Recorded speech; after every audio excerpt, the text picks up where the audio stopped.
ಎಲ್ಲರಿಗೂ ನಮಸ್ಕಾರ.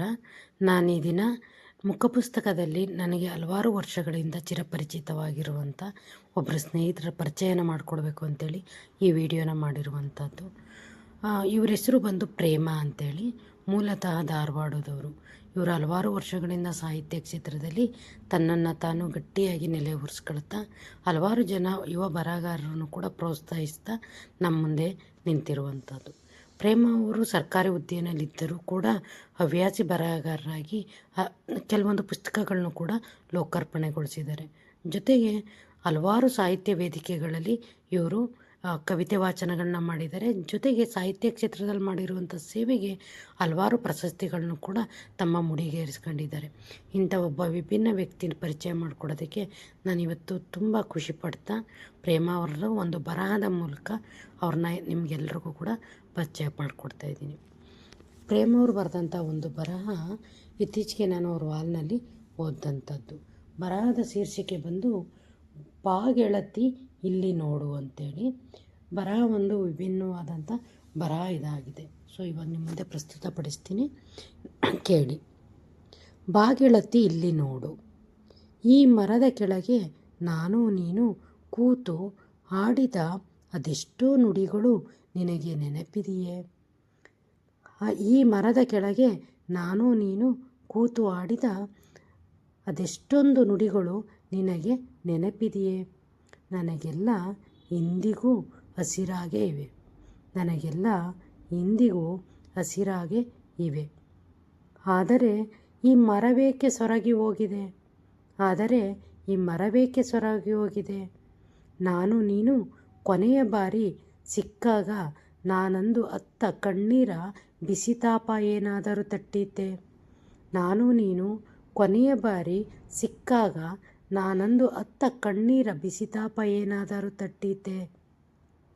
ನಾವಿಬ್ಬರು ಕೂಡ ಕಂಡ ಮದುವೆಯ ಕನಸು ನನಸಾಗಲಿಲ್ಲ.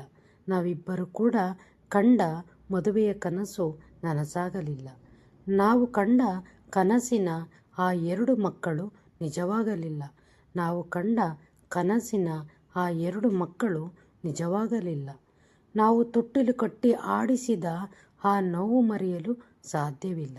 ನಾವು ತೊಟ್ಟಿಲು ಕಟ್ಟಿ ಆಡಿಸದ ಆ ನೋವು ಮರೆಯಲು ಸಾಧ್ಯವಿಲ್ಲ. ನೀನಿಲ್ಲದಾಗಲೂ ನಾ ಆಗಾಗ ಇಲ್ಲಿಗೆ ಬರುತ್ತಿದ್ದೆ. ನೀನಿಲ್ಲದಾಗಲೂ ನಾ ಆಗಾಗ ಇಲ್ಲಿಗೆ ಬರುತ್ತಿದ್ದೆ.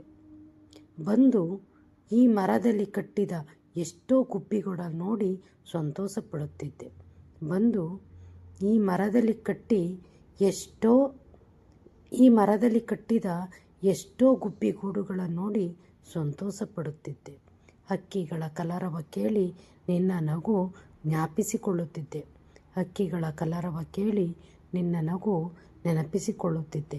ಗೆಳತಿ, ಈ ಮರದ ಕಾಂಡದಲ್ಲಿ ಅಂದು ನೀ ಕೆತ್ತಿದ ಹೃದಯ ಇಂದು ಅಳುತ್ತಿದೆಯೇ ಕೇಳು.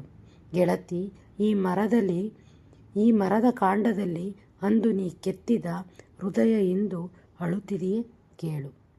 ಆ ಮರಕ್ಕೆ ಅಂಟಿದ ಬಳ್ಳಿಯಂತೆ ಮನಕ್ಕೆ ಅಪ್ಪಿವೆ ನನಗೂ 2 ಬಳ್ಳಿಗಳು. ಆ ಮರಕ್ಕೆ ಅಂಟಿದ ಬಳ್ಳಿಯಂತೆ ಈ ಮರಕ್ಕೆ ಅಪ್ಪಿವೆ ನನಗೂ 2 ಬಳ್ಳಿಗಳು. ಆ ಮರದ ಆಲಿಂಗನದ ಬಳ್ಳಿ ಭಾರವಾಗಿದೆಯೇ ಕೇಳು. ಆ ಮರದ ಆಲಿಂಗನದ ಬಳ್ಳಿ ಭಾರವಾಗಿದೆಯೇ ಕೇಳು. ಬಳ್ಳಿಯಲ್ಲಿ ಬಿಟ್ಟ ಹೂವಿಗೂ ಈ ನಮ್ಮ ಕನಸಿನ 2 ಹೂವಿಗೂ ಹೋಲಿಕೆ ಇದೆಯೇ? ಬಳ್ಳಿಯಲ್ಲಿ ಬಿಟ್ಟ ಹೂವಿಗೂ ಆ ನಮ್ಮ ಕನಸಿನ 2 ಹೂವಿಗೂ ಹೋಲಿಕೆ ಇದೆಯೇ? ತುಟಿ ಕಚ್ಚಿ ದುಃಖಿಸಬೇಡ, ಈ ಮರಕ್ಕೆ ಬೇರಲ್ಲಿ ಇನ್ನೂ ಜೀವವಿದೆ. ತುಟಿ ಕಚ್ಚಿ ದುಃಖಿಸಬೇಡ, ಈ ಮರಕ್ಕೆ ಬೇರಲ್ಲಿ ಇನ್ನೂ ಜೀವವಿದೆ. ಗೆದ್ದಲಾಗದೆ ಮರ ಕೊರಗಿ ಸೊರಗಿದ್ದಕ್ಕೆ ಕಾರಣ ನೀ ಕೇಳಬೇಡ. ಗೆದ್ದಲಾಗದೆ ಮರ ಕೊರಗಿ ಸೊರಗಿದ್ದಕ್ಕೆ ನೀ ಕಾರಣ ಕೇಳಬೇಡ.